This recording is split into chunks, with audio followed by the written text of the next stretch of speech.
Ayo Vampiro. Hip hop, Jollof off right. Hip hop. yo, grinding is working, my timing is perfect. And DJ Lama ain't playing that real hip hop. Hip hop, Jollof off right.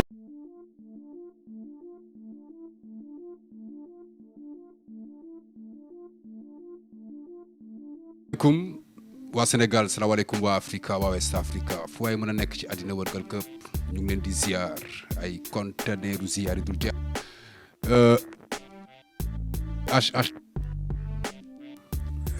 tey nag dañuy dalal benn mbindeef boo xam ne tout le temps ci carrière am lu mu ci mës a def day impressionné ñi mu bokkal génération ak ñi mu fekk ci game bi c'est-à-dire première génération bi chaque fois que mu ñëw daf leen di impressionné moo fi doon def ay crachin ci baat bi mu doon impressionné ay grand frère am mu ñëw am ñu mu bokkal génération ku ci nekk ci ñoom am na foo ko bàyyee xel ci côté bind ci technicité ci lépp bedda scène présent Sénégam moom kese day fees scène jëmmam ci kaw ba ci suuf amul lenn loo ciy gis te doo gis hip hop mu bokk ci collectif laay wax wala coalition whatever lu mu mënti doon noo ko mën tuddee mais c'est au-delà d'un groupe muy Alien Zik mu ñëw fi ko ñëpp doon xaaree tout le temps mu mbiw ñëpp on dirait que benn xuddu samaan la boo xam ne dafa ñëw nekk ci game bi mais gisaguñu ba tey kuy def ni moom wala ku mel ni moom bokk na si rare hip-hopeur yi nekk ci àdduna la ñuy wax koo xam ne saabu rabee di nga xam ne kii am from Jolof mu def lu doy waar génne benn album bu extraordinaire muy African Style ci African Style boobu mu amoon ci ay son yoo xam ne ñu bëri ba tey jii nii mënuñu comprendre idéologie wu albumu African Style peut-être buy ñëwaat ak beneen album peut-être ci son bi nga xam ne moo ñu gën a andi fii tey ngeen gis ko yéen ñëpp foofu tamit dafa mbiw l'ensemble des Sénégalais ñi nekk ci adduna bi ñëpp ñi nekk ci game bi ñëpp parce que ñu ngi doon xaar fi ñu ko doon xaaree chaque jour mooy mu métti parce que li ñuy wax ni hip hop bi dañoo toll ci tendance boo xam ne na hard na métti na clashante bi ñëpp foofu lañ ko doon xaaree par rapport ak teaser bi ñu gis mais nit ki ma dalal tey soo bëggee xam hip hop ak lu mu làmboo parce que ñu bëri aussi bu dee dañuy sew a dugg ci hip hop bi dinañ ne est-ce que kii lu muy def léegi hip hop la kii ban style lay def ni style bi mooy lan kon bu la nee African Style ñëw andi la paraître là la ñu war a waxtaanee tey maa ngi dalal Mr Rex T Rex salaamaaleykum. waaw maaleykum salaam Lamine Sène maa ngi lay bëggee di wax ni ça fait un plaisir chaque fois toog ak yow ça fait un plaisir échanger ak yow si wàllu hip hop parce que kii nga si daal tu as fait tes preuves nit nga boo xam ni tu as longtemps démontré ton amour que tu as à travers le rap l'amour que tu as à travers le hip hop Jolof tey kenn du wax rap Jolof te doo wax Lamine Sène kenn du wax rap Jolof te doo wax bañ lal bi newoon boo xam ni jamono jooju pour waxoon ni yow tu es un MC confirmé sax foog nga jaar foofu kon damay wax chapeau à toi et puis ça fait plaisir encore ñu dajewaat quoi. daje bi nag dajale ci biir daje yi li ma wax léegi par rapport ak balaa ñuy ñëw ci paraître African Style daf ci am benn son bu ñuy wax ni takkal mbaam bi su ma déggee son ma def comparaison moom ak paraître bi est-ce que sorante nañ. ba mun naa wax ni parce que takkal mbaam bi concept boo xam ni genre ça pour les gens ñu dem vers le succès vers la recherche vers la créativité vers li nga xam ni moom mooy lii leen di dundal genre je veux dire que lii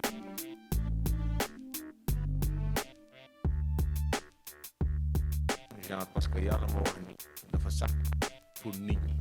que léegi yow tu es libre nga dem fépp suuf si nit ñi ñoo ko moom comprendre kon comme li xew si jimi jamono ñu dem ba affaire de territorial fii mooy sa territoire fii nga war a yem boo war a def fii pour man yooyu yëpp dañ ko war a dindi waxoon naa ko ci sama son bi on ne déshonore pas booy xool su may bind projet lépp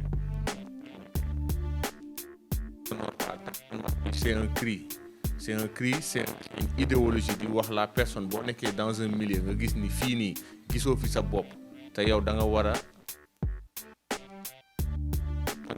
toute une société toute une communauté tu dois être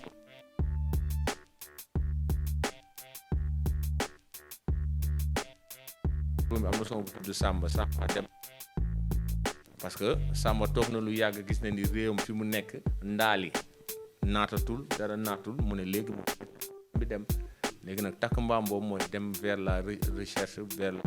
vers le succès pour ñëw indi wax biir réew léegi loolu noonu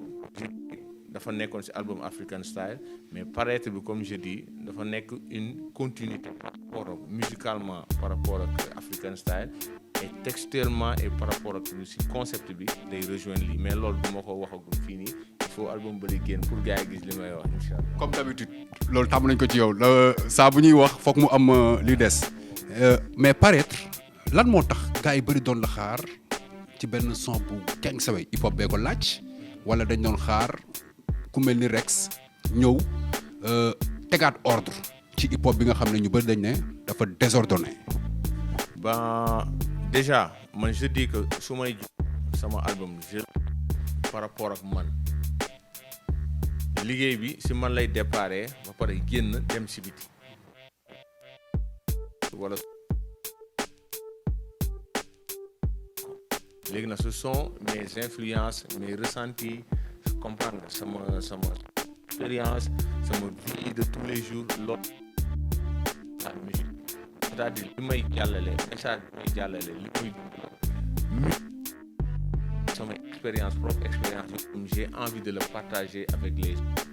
parfois am na nit ñoo xam ils s'y retrouvent am ñoo xam ils s'y retrouvent pas loolu c'est la loi de la nature munoo def li ñëpp gis seen bopp kon donc déjà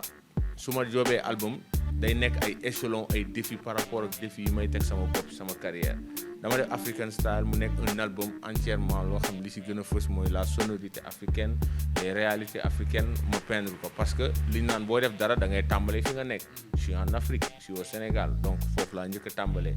léegi nag bu may ñëw di defaat deuxième album damay jóge step bi dem si beneen step parce que dama bëgg life bi la vie c'est une évolution nit da ngay juddu nekk commencé ci sperme commencé nekk boule de sang commencé jël forme nit ba juddu ba nekk commencé raam commencé dox commencé daw kon léegi bu may job man ci côté artistique damay bëgg samay œuvre di évoluer noonu job naa African Style mu taxaw léegi le prochain album bi ñëw du ma wax gum tur bi parce que décidé gu ma ko ak sama kii mais nit ñi gis nañ paraître boo ko njëkkee gis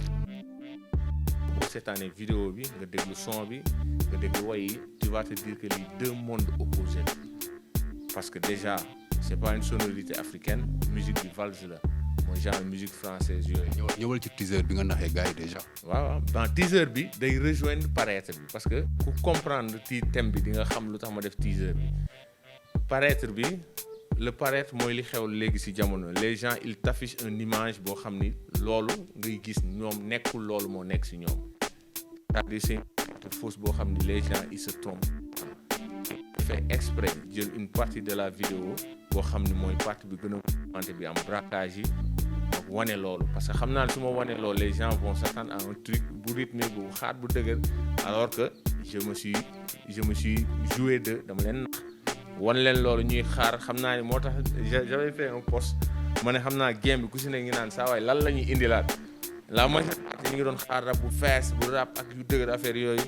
ma ñëw indi leneen. mais est-ce que du Rex dafa bokk si ñi nekk ci game bi ñoo xam ne bu hip hop bi amee désordre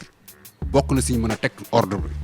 non loolu je me dis que c'est donné à tout le monde lan moo koy waral mooy c'est-à-dire tout artiste yow da nga war a nekk benn influenceur da nga war a nekk kenn kuy wane une tendance artiste la tendance c'est toi qui dois la créer mais waroo ñëw di topp tendance man c'est ma philosophie en tant qu'artiste parce que l'artiste est une personne à part quand on dit art on dit créativité bu créativité amatul soxla tu ñuy wax art léegi tu vois mixé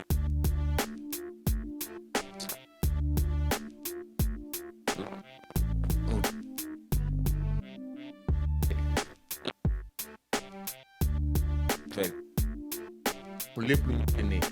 où est ana njariñ ñu déglu kii dama déglu bu dee on fait tous la même chose comprendre moo tax man dans ma perception de la musique chaque fois que je sors un album avant de comment dirais-je avant ma yéem public man damay fexe yéem sama bopp ba pare parce que je vais me dire que man j'ai déjà fait ça en musique j'ai déjà écrit ça je dois me perfectionner dama war a jóge étape bi jóge dem beneen étape que ce soit côté maturité dans les textes que ce soit dans la musique que ce soit dans les arrangements que ce soit côté sonorité moo tax képp ku déglu woon African Saa ñëw déglu paraître bi tu vas te dire que lii c'est même pas sax la même personne parce que j'ai pas utilisé la même langue fii li si ëpp français la woy en plus musique bi nekk musique française avec tout ce qui touche avec muy valse bi la vidéo ñëw nekk leneen surtout la vidéo parce que c'est une vidéo conceptuelle boo xam ni ça a été inspiré écrit du début à la fin man maa ko bind mais léegi loolu mën nañ ko tuddee sax court métrage parce que dafa am une suivi logique chaque séquence boo jël ci biir vidéo bi am na lu muy wax saa nga dem ci beneen comprendre kon loolu il fallait que man su ma ñëwee en tant que Rex ñu xam ni kat un artiste ñëw na comme ni nga koy waxee ni genre ku ci nekk ci artiste war nga mën a ñëw game bi jaxasoo nga ñëw changer waat lay doon donc cet album est venu pour ça cet album est venu pour apporter beneen vision de la musique sénégalaise en général je vais pas dire rap parce que morceau bi sax rapuma ci mais kenn mënu ko génnee ci culture urbaine parce que bim bap kick bi bien vrai que valse la on a fait la fusion du valse ak drill bi xew même percu yeeg yooyu yeeg 808 beat yeeg loolu yëpp moom moo ci dal on a pris des breakers yi nga xam ni ils sont toujours dans le hip hop ñoom ñoo nekk ci vidéo bi kon c'est une vidéo très pensée boo xam ne xalaat nañ ci pour que public hip hop bi gis ci boppam et l'autre public bi ñuy tenter gis ci boppam. paraître ay masques lañ gis mais des mondes différents ay nit ñu bëri séquences yi bëri donc pour nga comprendre il te faut pas benn fan nii ñaari fan nii ñetti peut-être que di nga ko suivraat mais peut-être que li ñu naan loo xam-xam Samba gën laa xam Samba peut-être que yow rek yaa ngi ci mën a dimbali ci li ñu koy suivre man personnellement li ma ko seetaan yëpp yenn yi mun naa ko comprendre ak métaphore yi ñu koy utiliser ak yooyu yëpp mun naa ko ci comprendre mais ba tey concept dafay des ba tey te loolu il faut que ñu comprendre ko te yow rek yaa ngi ko mën a dimbali bokk dafa am message bu ci nekk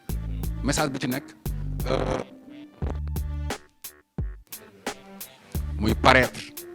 man damay ñëw ci kanamu Rex siñ ko samay bëñ alors que au fond de moi man Rex rek laay bañ a gis peut-être que loolu comprendre naa ko ci biir message ki war a am lu muy def mu xam la ko war mu teg fa la ko war dem defi la ko warut yooyu yëpp lu ma ci comprendre la mais peut-être que yow mën nga ci gën a développer. effectivement boo xool paraître concept bi dafa c'est-à-dire moo la bu tënk c'est-à-dire fenn monde actuel bu ñu nekk problème yi ñuy jànkoonteel yëpp moom moo nekk ci biir morceau moo nekk ci biir vidéo bi c'est-à-dire les gens de nos jours humanité amatul nit ñi amatuñu yërmande ci seen morom nit ki matériel la nit ñi nature li nga xam ni monde bi ñu bokk yàlla jox ñu ko ñu war ci dund nit ñi lijjanteet ko te ñu ngi koy yàq nit ki liñ naan autant l'homme est le remède de l'homme mais maintenant l'homme est le loup de l'homme loolu rek la nit ñi di demee comprendre nga le paraître mooy comme je dis toujours les gens ils veulent montrer image boo xam ni nekkul ñoom te loolu bu dee yow man noonu laay doxee yow nga doxee noonu kon société fausse boo xam ni nit ki comme je dis c'est la configuration buñ toogee yow nga reema boo génnee jël baax a jàmm mais man nan laay mën a séq ak yow relation te relation boobu noonu moo def le monde c'est fait de part des hommes de part ay communauté da ngay nekk tey ñu nga jën ñangeen bi njóobeen bi njaayeen bi ku si nekk communauté ñu nekk vivre ensemble boobu àdduna yàlla daf ñu fi wàccee ñu nekk ñu wuute pour ñu mën a vivre ensemble boobu noonu si la ñuy amee texe ëllëg si la ñuy amee ñàkk texe ëllëg comprendre li mu wax nit ki si sa relation boobu ngay seq ak nit ki mooy nga xam lan mooy sa wareef balaa nga njëkk xam wareefu nit ki yow da ngay xam sa wareef comprendre xam yow yaay kan nit ñu xamatuñu ñoom ñooy kan da xool première séquence ma ñëw si vidéo première séquence bi ñu njëkk wane on montre une fille buy nelaw si kaw si canapé nelawul sax mais si canapé la nelaw ñu gis ay dossier image boobu mille raisons ak 1000 significations la am loolu ça montre que l'homme est victime de sa propre société l'homme est esclave de sa propre société mooy c'est-à-dire effectivement la may seen ñun c'est l'homme qui a créé les machines mais nit ki moo mujj nekk machine bi c'est-à-dire nit ki il fonctionne comme une machine da ngay xëy ñu tegal la benn système ne da nga war a dem liggéeyi la dame ma dellu si waat si dame gis nañ ko mu épuisé lu ko épuisé loolu parce que dafa amoon ay liggéey dossiers yu mu waroon remplir il avait un entretien bu mu war a def nekk na wàcc na c'est-à-dire déjà loolu moom topp na ko ba si biir kër gi mi ngi sëgg si dossier ba nelaw na ñu ngi gis jëkkëram tëdd na nelaw bu yàgg kon kooku elle a pas eu le temps defaral jëkkër mu reer elle a pas eu le temps xool ay doomam kon c'est-à-dire vie familiale boobu nga xam ne fa lépp di tàmbalee booy yar sa doom si biir kër lay tàmbalee booy am valeur si biir kër lay tàmbalee booy sànku si biir kër lay tàmbalee biir kër boobu bu amatul assise bu amatul li fa war a nekk nit kooku kan moo koy yar xam nga ñu koy yar mooy société bi nga xam ne dañu programmer benn mbir uniquement pour sànq nit ñi mooy li xew ci médias yi ci réseaux sociaux yi mooy li xew ci télé yi dafa am benn gis-gis idéologie boo xam ni l'objectif c'est de déshumaniser la race humaine def leen ay machines ba pare teg ay normes pour contrôler leen ba pare def leen ay esclaves. mais on peut dire parce que comme je dis société de consommation la li ngay lekk ñoom ñoo la koy bëgg wax ni lii moo baax li ngay seetaan ñoo lay bëgg wax ni lii moo baax léegi télé yooyu noonu parents yi bu ñu jéewatul seen rôle xëcc seen doom yar leen booy yi ñi ngi gis seen bopp ci biir télé bi dañuy gis benn artiste bu siiw artiste mën na nekk koo xam ne day def la promotion des comptes valeurs mais booy xale mënul def discernement ni kii li mu sol artiste la moo tax mu sol ko wala kii li mu sol dañ ko fayal moo tax mu sol ko mais booy bi day gis ni fansam Rex sol na lii man lii laay ñëw sol léegi Rex boobu moom mooy nekk référence booy bi à la place de ses parents parce que parent bi amatul jot mi ngi bërti di daw ko daanu comprendre kon foofu déjà c'est un mot de la société ñu wane soxna si tëdd na yeewu moom jëkkër ji ubbi na placard bi au lieu muy seet yëre yu muy changé mais mi ngi seet ay masques yu muy changé masques yooyu ça démontre que nit ki chaque fois fa muy dem ak kanam ba mu fay yóbbu alors que nit tu dois être entier nit dëgg mooy ki nga xam ne boo ko gisee nga am tolof tey mu mel nii nga am mbégte tey mu mel nii mais nit ñi tey dañuy ñëw par rapport ak yow seen relation man ak la may seen on est de bons amis d'accord si on est de bons amis je partage dañuy seq jàmm man ak la may seen déggoowuñ ci fii non instant yi nii sama noonu la les gens pensent comme ça te loolu politique yi dañ si war a jàng da ngay gis ni la politique nit ñi dañ ko saltel politique dañoo jàpp ni affaire de on n'est pas d'accord sur des points on doit être des ennemis c'est pas ça même au sein d'une famille sa papa bu tegee benn cas ne lii ku si ne na joxe sa xalaat yow boo joxee sa xalaat sa frère joxe le contraire est-ce que day tax ngeen war a reyante non parce que la vie fonctionne ainsi ku si nekk ak sa perception sa jàng fu mu toll la vision que tu as de la vie loolu ngay xalaatee say position noonu nga koy jëlee nit ku la gën a jàng tamit position foofu la koy teg léegi nag foofu laay expliquer ni dans cette vie nit ñi foog ñu dindi naxante bi masque yi ñu sol la may seen su ma la sentirul naa leen copain man sentiruma nga ne ma waa mais rek lu tax sentiroo ma est-ce que xam nga foofu on aura une solution parce que dinaa leen ok parce que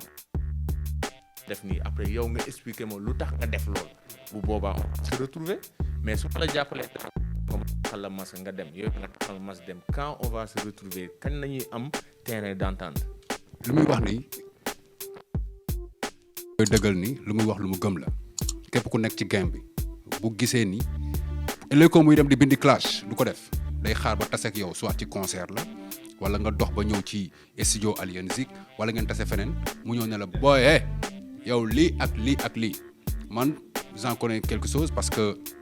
dañ naan tase mu ne ma sa émission démb da nga def lii ak lii ak lii mais la moo tax nga def lii parce que man lii d'accord ma ko ma ne ko lii ak lii ak lii ñu waxtaan ba trouver benn terrain d'entente et puis on passe depuis bokk na si rare rappeurs yi nga xam ne peut-être que musuma am ak ñoom ay divergence ci yenn yu ci bëri mais bu ñuy xool ci vidéo bi comme li nga wax ci gel bi c'est vrai que jëkkër ji dafa yeewu di ut masque mais gel bi tam bu muy tëdd masque la tëddaale. merci loolu xam nga lan lay wan ni mooy c'est-à-dire li ñu naan dañoo dem bon da ngay nax sa bopp ba yow nax boobu noonu da ngay jàpp ni dëgg la li ñu naan da ngay fen say fen ba jàpp ni fen boobu dëgg la kon c'est-à-dire les gens mënatuñu wane seen vrai visage parce que lu tax mu tëdd ak masque parce que comme je dis relation yi léegi dañuy seetlu mariage day gën a distant xam nga foofu lan lay indi mooy nit tëdd na yor na portable am mi ngi tëdd ak jëkkër tëdd jabar tëdd ku si ne yor sa portable comprendre mais portable boobu déjà fa ngay dugg ci réseau yi déjà yow tu as un profil différent da ngay tudd Rex nga tudd Pathé alors que sa vrai nom du loolu yaa ngi am beneen monde booy communiquer di jokkool ci biir portable boobu te léegi ñun xam nañ ni problème yi gën a mag ci société bi mooy mi ngi am ci problème ay accessibilité ci portable da ngay gis jëkkër côté portable jabar côté portable kon c'est-à-dire ku ci ne boo côté yaa ngi ci benn monde boo xam sa jëkkër nekk fa comprendre nga léegi nit ñi dañuy tëdd sax di continuer di dund seen monde boobu di leen fekk ba ci seen biir lal yi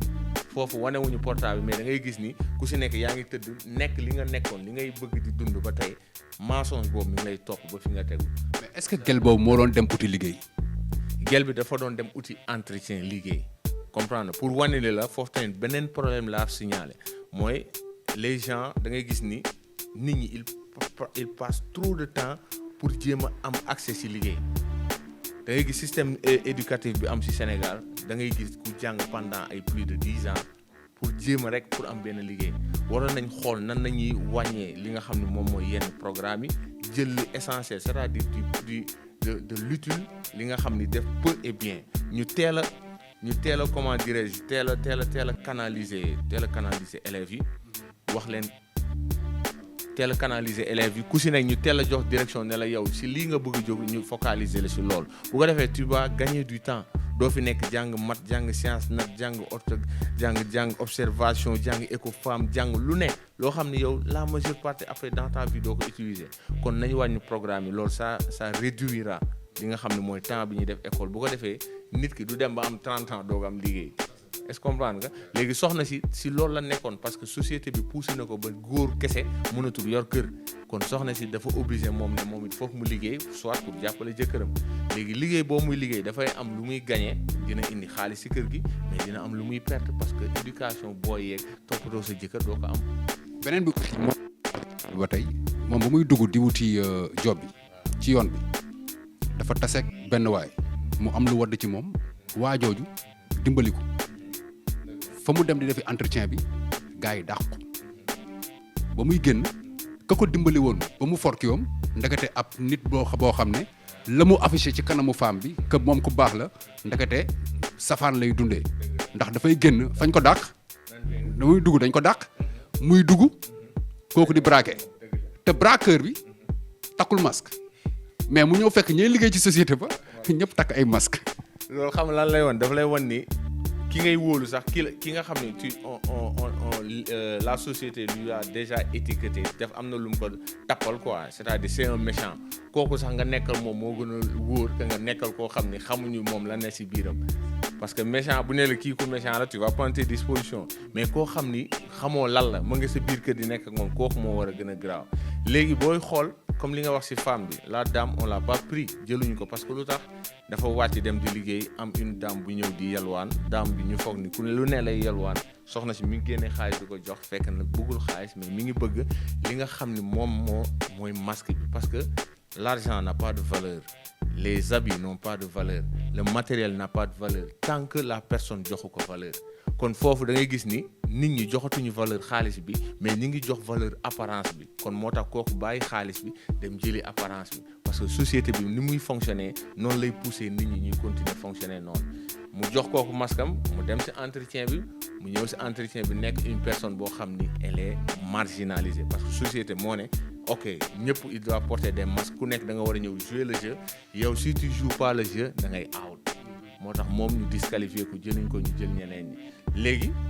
kooku nga doon wax noonu mu mbëkkanteeg soxna si braqueur bi def na geste humain parce que waddal na dara mu for ko béggee ko affaire yooyu noonu après dem mais alors que moom nëbboon na kanamu méchance yi foofu comprendre bi mu demee nag di braquer comme tu l'as dit ni ñu fekk foofu noonu ñoom ñoo sol braque ñoo sol ay masque ñeneen ñu sol braqueur yi solo ñu masque c'est loo xam ni c'est paradoxal voilà c'est la société est ainsi. La société est ainsi mais tamit beneen jàngat bi ñu ci mën a def parce que ndaw soo tam bu leen fàtte ni moo doon sàggane biir këram borom këram kon booy sëy am na loo xam ne boo koy uti comme la ñuy wax sa borom kër mooy sa papa mooy sa yaay kon ñaan bi la sa papa ak sa yaay mën a jox sa borom kër bu ko amee nu muy mbégte ci yow amaana loo yóot duñ ko joti. Effectivement parce que comme je dis gis nga société buy dox ñun tamit on est appelé ñuy évoluer comprendre mais lépp lu si àdduna yàlla dafa wax ni li gën moom mooy le juste milieu le juste milieu mooy lan il faut toujours trouver des terrains d'entente mooy c'est-à-dire d'accord monde bi changé na da nga war a trimer pour ñàkk pour am xaalis boo yoree sa njaboot mais njaboot boobu boo lijjantee xaalis su àdduna bi yëpp te njaboot boobu yaroo leen ni nga leen war a yaree affection parentale bi ñu war a am amuñu ko parce que bëri na de nos sociétés ngay gis tey xale bu jam magam wala xale bu rey papam wala yaay bu rey doomam parce que affection moo fa amatul affection boobu lu tax amatul parce que doom day xëy jàngi papa xëy liggéey yaay xëy liggéey léegi boo calculer ñoom li ñuy nekk si biti moo ëpp fuuf que li ñuy toog ñoom en famille est-ce que comprendre nga léegi moo tax da ngay gis ni booy bu ñu amee problème seen ay copains lañ koy gën a mën a wax nga gis yenn femmes yi bu ñu amee copain bu ñu amee problème seen ay collègues de travail lañ koy gën a wax loolu ngay gis ni léegi jëkkër yi di dem di gën a jege seen secrétaire wala di jege seen ay ñi liggéeyal ba tiire fa ba leneen du fa judd lu fa warul judd soxna si tamit même chose am ñu muy liggéeyal leneen di nekk ak moom plus de temps bi muy passé ak moom du ko passé ak jëkkëram parce que comme je dis da ngay xëy liggéey 7 heures du matin ngeen wàcc dajo 8 heures reer ngeen tëdd ngeen ku nekk demaat calculer ngeen temps bi ngeen passé voilà. ak leer dafa leer nañ parce que tamit loo ci gis mooy live bi am na nit lu muy am bu ko amee ba noppi da koy sàggane liir naa ko ci biir vidéo bi da ngay am dara ba noppi sàggane ko fekk am na keneen ku koy wër mënu koo jot. loolu mooy àdduna moo tax ni loolu lu koy indi rek mooy le retour aux valeurs yi nga xam ni moom en tant que diine moom la ñu ci yàlla jox gis nga bu ñu tënkoo ci li nga xam ni moom mooy nit parce que société nit moo tax ñu wax société léegi nit ki il faut mu pare intérieurement yow nga xam yow yaay kan xam matériel bi ndax yow matériel moo la ëpp valeur la valeur de la personne ne se trouve pas à l'extérieur elle se trouve à l'intérieur mooy li ngay yëg li ngay dund muy sa yaxin loolu kenn mënu ko jënd te loolu boo ko xamee yow nit ñi dañuy mucc ci yow parce que xam nga ni nga jàppee sa bopp noonu la may seen pourquoi ma bëgg ni man dama nekk nit ku dal nit ku am xaalis pourquoi du ma ko yéene la may seen pourquoi man may bëgg toujours di am kenn di ñàkk loolu yëpp il faut ñu bàyyi parce que liir naa ci 20% pour les politiciens.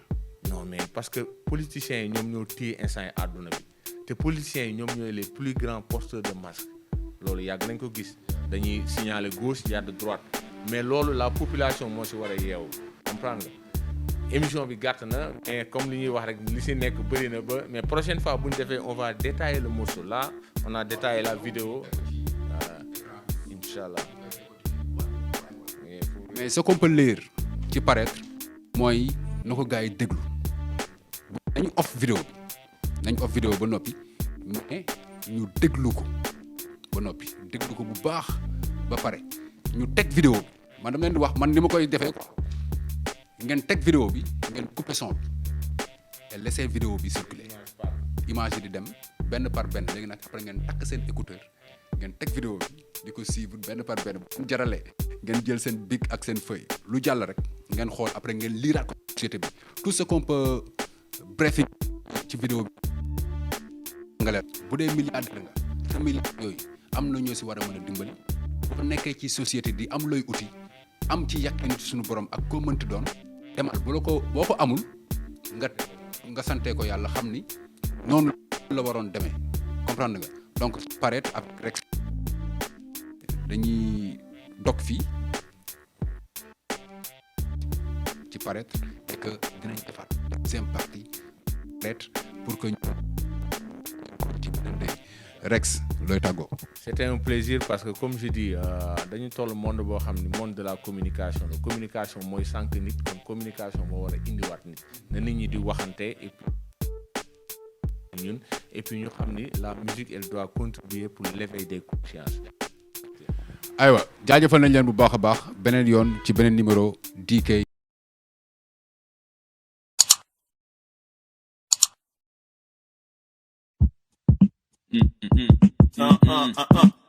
Ayo Vampiro. Hip hop, Just typical off right. Hip hop. yo, grinding is working, my timing is perfect. And DJ Llama ain't playing that real hip hop. Hip hop, Just typical off right.